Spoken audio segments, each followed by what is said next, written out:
Good morning, my YouTube friends. Well, today is Sunday. It's 8:43 in the morning. The rain has stopped briefly, so I thought I would come out and give you a peek on what we are faced up against. Very high winds last night, thunder and lightning, heavy downpours, and listen to the creek across the street. I just hope it doesn't start flooding the homes that are right along the creek. I'm going to be quiet for a few minutes so you can hear the creek.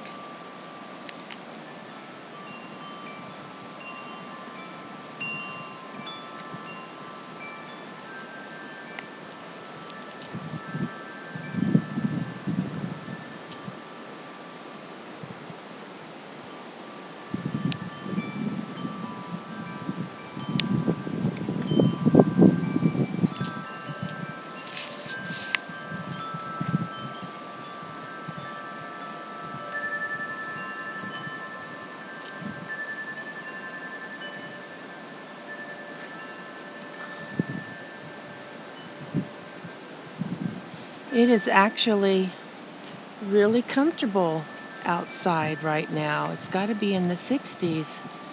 Very warm. I don't need a sweater on. I'm very comfortable. It's very nice. Today is supposed to be the heaviest day of the rain, so we'll see. Anyway, that's the update, and I'll talk to you guys later. Bye-bye.